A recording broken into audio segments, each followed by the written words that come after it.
마가복음 15장 21절로 47절까지의 말씀입니다. 마가복음 15장 21절로 47절까지의 말씀입니다.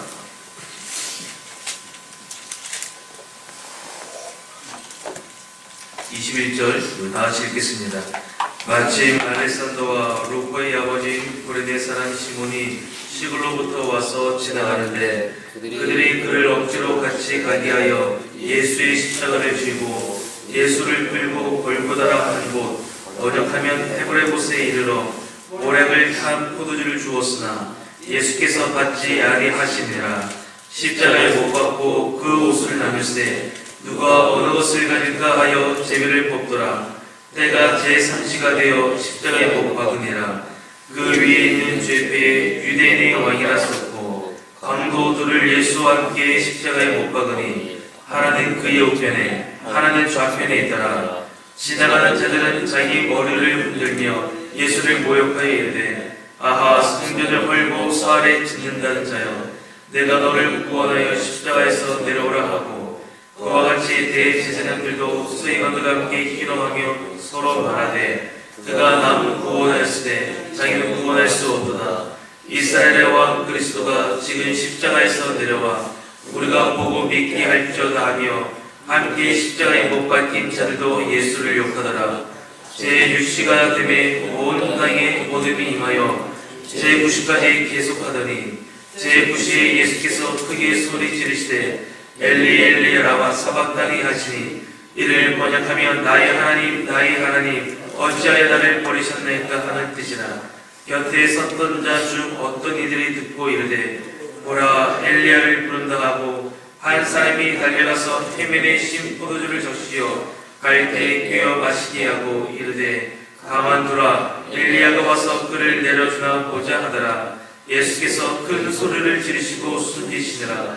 이에 성소 휘장이 위로부터 아래까지 찢어져 들이대니라. 예수를 향하여 섰던 백부장이 그렇게 숨기심을 보고 이르되 이 사람은 진실로 하나님의 아들이었도다 하더라.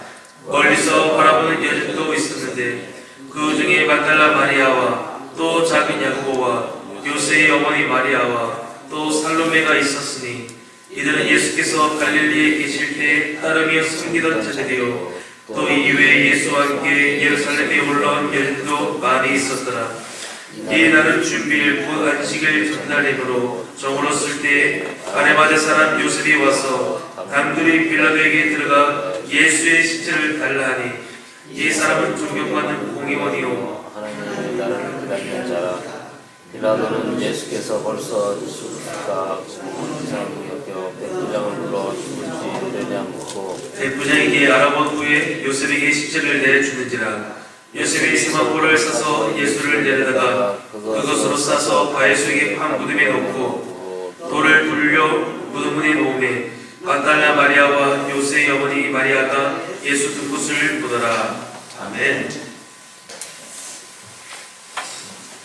오늘날 십자가는 액세서리 가운데 하나로 있기가 좋습니다. 보기에 좋고 뭔가 있어 보이기도 해서 기독교인뿐 아니라 비그리스도인들도 액세서리로 십자가를 선호합니다. 십자가는 원래 정치적인 상징이었습니다.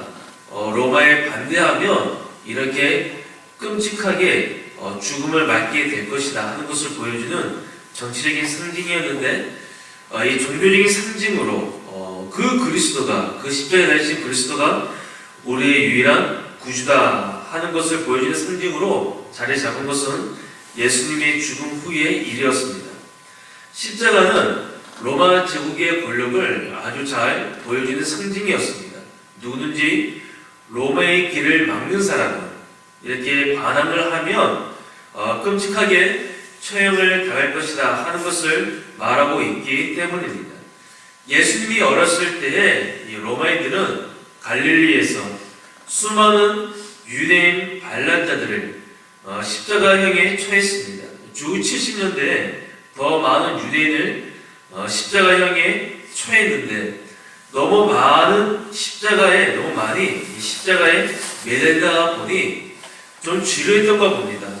그래서 똑같은 방법으로 사람들을 십자가에 처형을 하는 것이 아니라 나무가 다 떨어질 때까지 여러 가지 다른 자세로 십자가에 매는 방법을 실험해 보기까지 했다고 합니다. 그래서 로마인들은 이 십자가형이나 이 십자가라는 단어를 입에 담지 않았습니다. 왜냐하면 너무나 잔인했기 때문에, 참혹했고 혐오스러웠기 때문에 이 십자가라는 이름을 달지 않았습니다. 빌라도의 재판으로 이 예수님께서 그렇게 끔찍한 혐오스러운 십자가형에 처해지고 말았습니다.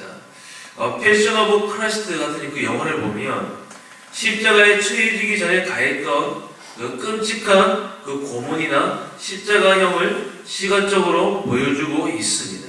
그런데 성경을 아무리 많이 읽어봐도, 꼼꼼하게 살펴봐도 그 세세한 장면 모두를 묘사해주고 있지는 않다는 겁니다. 마가복음을 기록한 마가 역시 마찬가지였죠. 십자가형의 참혹함보다는 그 십자가 사건이 갖는 신화적 의미에 관심을 더 집중하는 겁니다. 그래서 우리가 십자가를 바라볼 때에도 그렇게 해야 합니다. 그 십자가가 얼마나 고통스러울까, 굉장히 비참하다고 하는데 도대체 어떻게 하길래 그럴까 하는 그 호기심보다는 그 십자가 사건이 하나님께 우리에게 갖는 신화적 의미가 도대체 무엇일까? 하나님은 왜 자신의 아들을 그 십자가에 내어주셨고, 그 예수님은 왜 십자가에서 피를 흘려주셨을까? 그 신화적인 의미가 무엇일까? 하는 질문을 갖고 들여다볼 줄 알아야 합니다. 우선 십자가는 갑자기 이루어진 일이 아니었다는 겁니다. 어떻게 하다 보니까 그 예수를 극악한 반동 세력으로 몰고 가서 십자가형에 처해야겠다 해서 일어난 일이 결코 아닙니다. 십자가는 철저히 하나님의 계획 안에서 이루어진 구속의 사건입니다. 그러므로 예수 그리스도는 십자가를 통해 죄인을 구원하고자 하시는 하나님 아버지의 그 구원 계획을 온전히 성취하십니다. 우선 십자가에 달리기 전 예수님께서 그 무거운 십자가를 지고 걸어가십니다. 그 무게가 꽤 무거웠기 때문에 지칠 대로 지친 그 예수님은 도저히 끝까지 그 십자가를 지고 가실 수 없으셨습니다.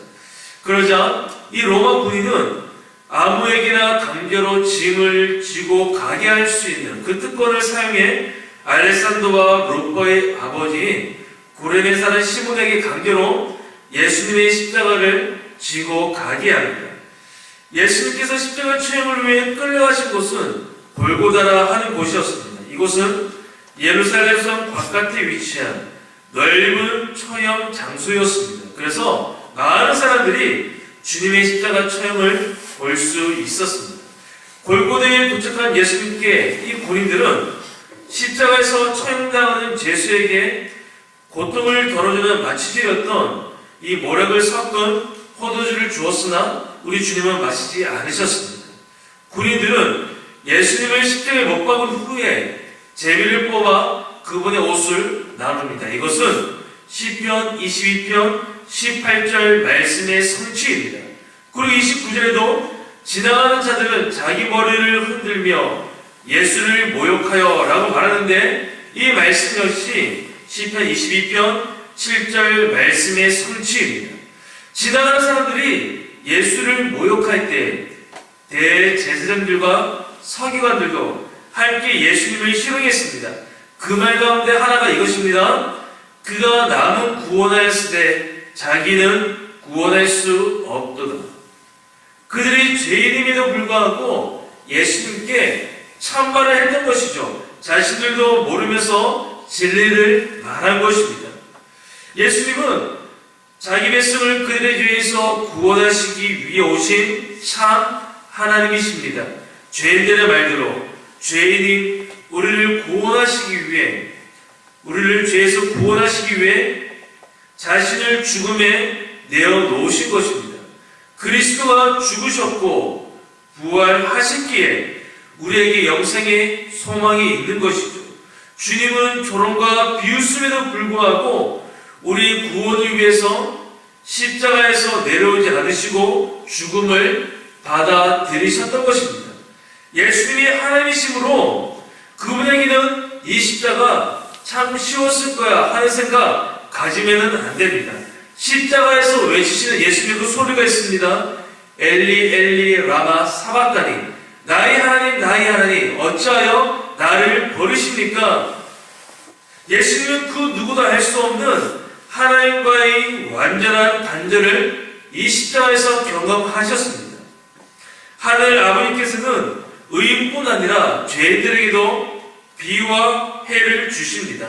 모든 이들이 혜택을 받는 것입니다. 그러나 십자가에서 예수님은 하나님으로부터 완전한 단절을 겪으셨습니다. 완전히 버림을 받으셨습니다. 그 고통이 얼마나 컸기에, 너무나 컸기 때문에 고뇌찬 모습으로 하나님께 부르짖고 계신 것입니다. 예수님께서 드디어 십자가에서 죽음을 맞이했습니다. 이에 성소 휘장이 위로부터 아래까지 찢어져 둘이 되었습니다. 히브리서 10장에 보면 우리가 예수 그리스도의 피로 성소에 들어갈 담대함을 얻었다라고 말하고 있는데요. 예수님의 피로 인해 우리가 담대히 그 주인이 하나님 앞에, 하나님 면전 앞에 설 수 있게 된 것입니다. 우리는 이 일의 증인들로 부름 받았습니다.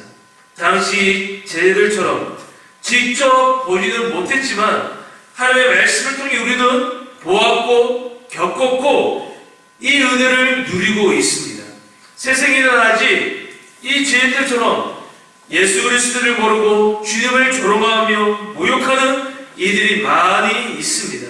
주님은 우리뿐 아니라 그들을 위해서도 죽으셨고 죄인들이 자신을 통해 하나님께로 나아가기를 우리 주님은 간절히 소망하고 계십니다. 우리는 이 일에 증인들로 부름을 받았습니다. 십자가의 그 은혜를 누리고 혜택을 받고 이 증된 이 삶의 길로 우리가 부름을 받았던 것입니다. 성도 여러분, 오늘도 십자가에 달리시고 죽으신 그 십자가에 달리신 예수 그리스도를 바라보시기를 바랍니다.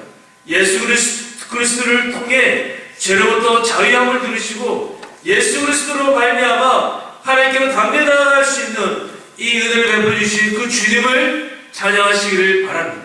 그리고 이 은혜를 모르는 이들에게 오직 우리의 유일한 구원자 되시는 예수 그리스도를 증거하는 복된 삶을 살아갈 수 있는 저 우리 모든 성도님들이 되시기를 바랍니다.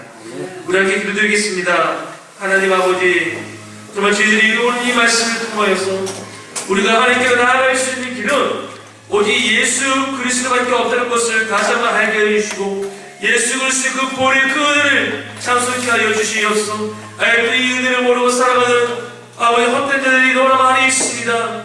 그들에게 우리 주님의 그 십자가의 보혈을 증거하며 살아갈 수 있는 우리 모든 이들이 되게 하여 주시옵고 이 증인의 삶을 살아갈 수 있도록 은혜를 더하여 주시옵소서. 우리가 자심하여 기도드리겠습니다.